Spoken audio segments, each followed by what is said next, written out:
అవును, ఆయన అన్నట్టే ఇంకో వీడియో రిలీజ్ చేశాడు. ఆయన ఇంటర్కి పోదు, ఎందుకు అంటే ఆయన ఆల్రెడీ బతకడానికి ఎన్ని డబ్బులు సంపాదించుకున్నాడు, ఆయన డబ్బులు సంపాదించుకున్నాడు. దాంట్లో ఆయన పిహెచ్డి చేశాడు, మనీ సేవ్ చేయడం ఎలాగని. ఇంకోటి చాలా లెక్కలు వేసుకుంటాడు ఆయన ప్రతి ఒక్కదాన్ని. అలాంటి వ్యక్తి ఏంటంటే ఇంట్లో తిని పడుకున్నా డబ్బులు వస్తాయనే ధీమా. ఆయనే చెప్పాడు, కాళ్ళతో చేతులతో మెడతో ఇంకా బాడీతో కంపేర్ చేశాడు. ఫస్ట్ అయితే జనాలు ఒక చెయ్యి అయితే తీసేశారు, నెక్స్ట్ కూడా ఇంకా రిపోర్ట్లు కొట్టి ఆ ఛానల్ కూడా లేపేస్తారేమో నాకైతే డౌట్ గా ఉంది. ఎందుకంటే ఆయన ప్రవర్తన మార్చుకోకపోతే పోయేదే. ఎందుకంటే పెద్ద పెద్ద ఇన్ఫ్లుయెన్సర్సే మళ్ళీ వ్యూస్ అన్ని పోయి అకౌంట్లు అన్ని బ్లాక్ అయ్యే స్టేజ్ ఉంటుంది. మన ఇండియాలో ఎంత బాగా సపోర్ట్ చేస్తారో కొంచెం తారుమారు అయ్యి జనాలను తక్కువ చేసి మాట్లాడితే అదే రకంగా డౌన్ ఫాల్ అవుతావు. ఖచ్చితంగా నీ డౌన్ ఫాల్ నువ్వే కోరుకుంటున్నట్టు ఉందన్న అన్వేషణ. కొంచెం నువ్వు మారి ఎప్పుడైతే పాపలతో ఎంజాయ్ చేసి వీడియోలు అయితే పెడితే నాలాంటి యూత్ మళ్ళీ నేను సపోర్ట్ చేస్తావు, అదే ఎంకరేజ్మెంట్ నీకు ఉంటది.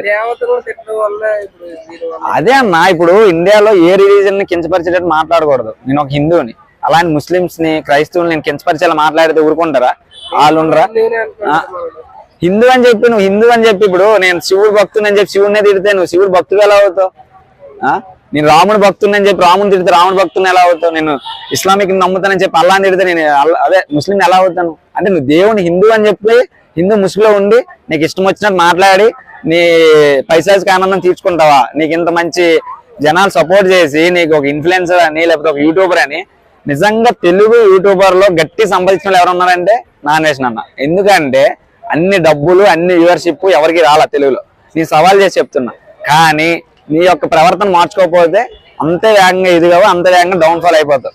ఫండ్స్ కలెక్ట్ చేసుకొని అన్న రూపాయి కొట్టండి, అన్న 10 రూపాయలు కొట్టండి అని డబ్బులను కలెక్ట్ చేసుకొని వెళ్ళావు దేశాలకి. అలాంటప్పుడు నువ్వు ఎంత జనాలకి కృతజ్ఞుడై ఉండాలి, ఎంత సపోర్ట్ చేయాలి. కూడా సపోర్ట్ చేస్తున్నావు, 50,000 1,00,000 రూపాయలు ఇస్తున్నావు, మళ్ళీ ఇచ్చినా కూడా మళ్ళీ చెప్తున్నావు. ఓకే, అవన్నీ బాగానే ఉంది. జనాలు నువ్వు తిట్టే స్టేజ్కి వచ్చి హిందువులను కించపరిచేలా ఎందుకు మాట్లాడుతున్నావు?